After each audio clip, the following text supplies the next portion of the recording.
وَعَلَى الَّذِينَ يُطِيقُونَهُ فِدْيَةٌ طَعَامُ مِسْكِينٍ۔ اب یہ وہ دوسرے درجے کا مریض جس کو ہم نے پیچھے چھوڑا، پہلے درجے کا کیا بیان کیا تھا؟ جو ابھی نہیں رکھ سکتا لیکن بعد میں رکھ لے گا، اس کے لیے حکم ہے قضا کرنا۔ اور دوسرے درجے کا مریض وہ ہے جس کا مرض ایسا ہے کہ میڈیکل سائنس کے ماہرین کہتے ہیں جب تک یہ زندہ ہے یہ ٹھیک نہیں ہو سکتا۔ ایسے مرض بھی ہوتے ہیں، ایسے مرض بھی، مثلا شوگر کا بس اوقات ایسا مرض ہوتا ہے، بعض لوگ، ہر ایک کو نہیں ہوتا۔ اور میری جو 250 پہ شوگر ہے اس لیے روزہ چھوڑا ہے، آج تجھے دکھاؤں 350 سے 400 والے بھی روزہ رکھ رہے ہیں، آج تجھے میں دکھاؤں۔ میرے بچوں کی نانی کا یہی مسئلہ ہے، لیکن مجال ہے کہ وہ ایک روزہ بھی چھوڑیں۔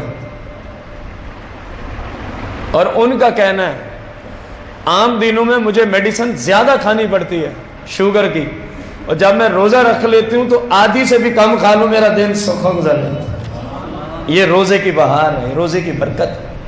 بندے کو ایمان کمزور نہ ہو، بندے کا دل چھوٹا نہیں کرنا چاہیے، رکھ کے پریکٹیکل کر کے دیکھے تو صحیح آپ، ہوتا کیا ہے؟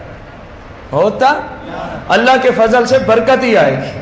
ہاں کچھ مریض ایسے بھی ہوتے ہیں اب جن کے گردوں کے پانی کا مسئلہ ہے، اب ان کو کئی 20-20 25-25 30-30 گلاس صبح سے شام تک پانی پینا پڑتا ہے، ورنہ بیچاروں کا گزارا نہیں ہوتا۔ اب جہاں ہے سو ہے، اس کا انکار نہیں ہے، لیکن کم از کم بہانے نہ ہوں کہ میں مریض ہوں اس لیے نہیں رکھتا، بہانے سے نہیں چلے گا، بندہ گناہ گار ہوگا۔ بندہ کیا ہوگا؟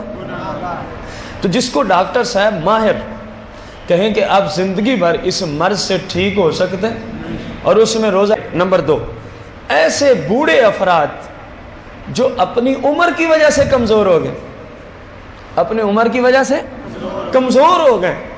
ظاہر ہے بوڑھے بندے نے پھر جوان تھوڑی ہونا ہوتا، وہ آئے دن زیادہ کمزوری لاحق ہوگی اس کو۔ تو ان دونوں کے لیے حکم کیا ہے؟ فرمایا ان کو اللہ کی طرف سے روزے سرے سے معاف ہے، جو کبھی بھی سال میں نہیں رکھ سکتے، نہ سردیوں میں نہ گرمیوں میں نہ متفرق طور پہ، کسی طرح بھی نہیں رکھ سکتے۔ فرمایا ان کو روزہ معاف ہے۔ تو یا اللہ پھر کرنا کیا ہے؟ فرمایا فدیۃ طعام مسکین، ہر ایک روزے کے بدلے ایک صدقۃ الفطر،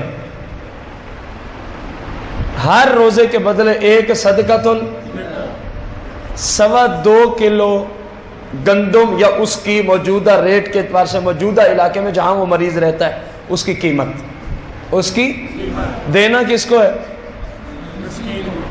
امام صاحب کو، ٹھیک ہے؟ بلکہ اس کو دینا ہے جس کو شریعت کی روشنی میں زکوٰۃ لگتی ہو۔ اور اس میں پہلا حق کس کا کھڑا ہے؟ جب زکوٰۃ، ایسا فدیہ اور عشر اور صدقۃ الفطر، اس میں پہلا حق اسلام نے آپ کے قریبی رشتہ داروں کا رکھا ہے۔ اگر وہ مستحق ہیں تو میرے آقا دو جہاں صلی اللہ علیہ وسلم نے فرمایا مجھے اس ذات کی قسم ہے جس کے قبضہ قدرت میں محمد صلی اللہ علیہ وسلم کی جان ہے، یعنی اللہ کی قسم، جس کا قریبی رشتہ دار صدقے کا مستحق ہو اور وہ غیروں کو دے، میرے آقا قسم اٹھا کے فرماتے ہیں میرا رب اس کا صدقہ قبول نہیں فرماتا۔ خدا را اس حدیث پر عمل کرتے ہوئے اپنے قریبی رشتہ داروں کو دیکھ لیجئے۔